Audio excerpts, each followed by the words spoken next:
ಕಳೆದ 500 ವರ್ಷದಿಂದನೂ ನಮ್ಮ ಪೂರ್ವಿಕರು ಮಾಡಿದಂಥ ಒಂದು ಹೋರಾಟ ಏನಿತ್ತು, ಜನವರಿ 22ನೇ ತಾರೀಕು ಆ ಹೋರಾಟಕ್ಕೆ ಅಯೋಧ್ಯೆಯಲ್ಲಿ ಪ್ರಾಣ ಪ್ರತಿಷ್ಠಾಪನಾ ಒಂದು ಕಾರ್ಯಕ್ರಮ, ಶ್ರೀರಾಮವನ್ನು ಪ್ರತಿಷ್ಠಾಪನೆ ಮಾಡಿರ್ತಕ್ಕಂಥ ಒಂದು ಕಾರ್ಯಕ್ರಮ ಏನು ನೆರವೇರಿತು. ಬಹುಶಃ ಇದು ಇಡೀ ದೇಶದಲ್ಲಿ ಒಂದು ಹಬ್ಬದ ಒಂದು ವಾತಾವರಣ, ಜೊತೆಯಲ್ಲಿ ಪ್ರತಿ ಹಳ್ಳಿನಲ್ಲೂ ಕೂಡ ದೇವಸ್ಥಾನದಲ್ಲಿ, ಮನೆಗಳಲ್ಲಿ ದೀಪ ಹಚ್ಚುವ ಮೂಲಕ ಇವತ್ತೇನು ಹೆಣ್ಮಕ್ಳುಗಳಿರ್ಬೋದು, ಯುವಕರಿರ್ಬೋದು, ಹಿರಿಯಕರಿರ್ಬೋದು, ಪ್ರತಿಯೊಬ್ಬರು ಕೂಡ ಈ ಒಂದು ಹಬ್ಬದ ವಾತಾವರಣದಲ್ಲಿ ಇವತ್ತೇನು ಭಾಗಿಯಾಗಿದ್ದಾರೆ. ಇದೊಂದು ಐತಿಹಾಸಿಕವಾದಂಥ ಒಂದು ಕಾರ್ಯಕ್ರಮ.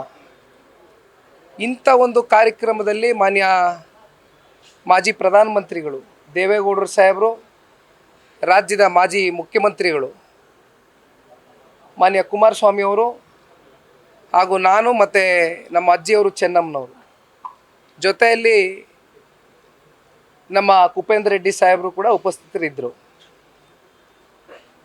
ಬಹುಶಃ ಒಬ್ಬ ಯುವಕನಾಗಿ ಈ ದೇಶದ ಗೌರವಾನ್ವಿತ ಪ್ರಧಾನಮಂತ್ರಿಗಳು ಮೋದಿಜಿಯವರು ಮಾತನಾಡಿದಂಥ ಸಂದರ್ಭದಲ್ಲಿ ಅತ್ಯಂತ ಒಂದು ರೀತಿ ರೋಮಾಂಚನ ಉಂಟಾಗಿದ್ದಂತೂ ಸತ್ಯ. ಈ ಒಂದು ಕ್ಷಣ ನಾನು ಒಬ್ಬ ಯುವಕನಾಗಿ ಇಲ್ಲಿ ಉಪಸ್ಥಿತನಿದ್ದು ನನ್ನ ಒಂದು ಪುಣ್ಯ. ಅದರಲ್ಲೂ ಕಾಕತಾಳಿ ನನ್ನ ಜನ್ಮದಿನದ ಒಂದು ಸಂಭ್ರಮವನ್ನು ನನಗೆ ಶ್ರೀರಾಮನ ಒಂದು ಆಶೀರ್ವಾದ ಪಡಿತಕ್ಕಂಥದ್ರಲ್ಲಿ ಇವತ್ತು ನನಗೆ ಒಂದು ಸಿಕ್ಕಂಥ ಒಂದು ಪುಣ್ಯ, ನನ್ನ ಭಾಗ್ಯ ಅಂತಕ್ಕಂಥದ್ದು ನಾನು ಭಾವಿಸಿದ್ದೇನೆ. ಹಾಗಾಗಿ ತಾವೆಲ್ಲರೂ ಮುಂದೆ ನೀವೇ ಎಲ್ಲ ನೋಡಿದ್ದೀರಿ, ಮಾಧ್ಯಮದಲ್ಲಿ ಎಲ್ಲ ತೋರಿಸಿದ್ದೀರಿ, ಭಾಳ ಒಂದು ಖುಷಿಯ ವಿಚಾರ. ಸರ್, ಇದೇ ವಿಚಾರವಾಗಿ ದೇವೇಗೌಡರು ಮೋದಿಯವರ ವ್ರತವನ್ನು ಹಾಡಿ ಹೋಗಿದ್ರು. ಕಾಂಗ್ರೆಸ್ನ ವೀರಪ್ಪ ಮೊಯ್ಲಿಯವರು ಅವರು ಉಪವಾಸ ಮಾಡಿರೋದೇ ಅನುಮಾನ ಅನ್ನುವಂಥ ರೀತಿಯಲ್ಲಿ ಮಾತಾಡಿದ್ದಾರೆ. ಮಾಜಿ ಮುಖ್ಯಮಂತ್ರಿಗಳು ಅಂತ ದೇವೇಗೌಡರೇ ಈ ರೀತಿ ಅವರ ವ್ರತಕ್ಕೆ ಫಿದಾ ಆಗಿದ್ದಾರೆ. ಕಾಂಗ್ರೆಸ್ ನಾಯಕರು ಈ ರೀತಿ ಹೇಳ್ತಾರೆ. ನಮಗೆ ಗಮನಕ್ಕೆ ಬಂದಂತೆ ಗೌರವಾನ್ವಿತ ಪ್ರಧಾನಮಂತ್ರಿಗಳು ಏನು 11 ದಿನಗಳ ಕಾಲ ಉಪವಾಸವನ್ನು ಮಾಡಿ ಆ ಒಂದು ವೇದಿಕೆ ಮೂಲಕ ಉಪವಾಸವನ್ನು ಬ್ರೇಕ್ ಮಾಡಿದಂಥದ್ದಿತ್ತು. ಇದು ಇವತ್ತು ಮಾಡಿರ್ತಕ್ಕಂಥದ್ದಲ್ಲ.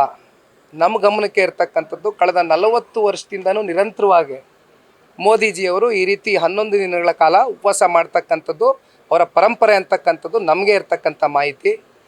ಹಾಗಾಗಿ ಈಗ ಅದ್ರ ಬಗ್ಗೆ ಟೀಕೆ ಮಾಡ್ತಕ್ಕಂಥದ್ದು ವೀರಪ್ಪ ಮೊಯ್ಲಿ ಸಾಹೇಬರು ಹಿರಿಯಕರಿದ್ದಾರೆ. ದಯಮಾಡಿ ಮಾತನಾಡೋದಕ್ಕಿಂತ ಮುಂಚಿತವಾಗಿ ಮಾಹಿತಿಯನ್ನು ಕಲೆ ಹಾಕಿ ಮಾತನಾಡಬೇಕು ಅಂತಕ್ಕಂಥದ್ದು. ಅದು ತಾವು ಮಾಧ್ಯಮದವ್ರು ಬುದ್ಧಿವಂತರಿದ್ದೀರಿ, ತಾವೇ ಹೇಳಬೇಕು. ನ್ಯೂಸ್ ಫಸ್ಟ್ ನಿರ್ಭೀತಿಯಿಂದ ನಿಮ್ಮ ಪರವಾಗಿ.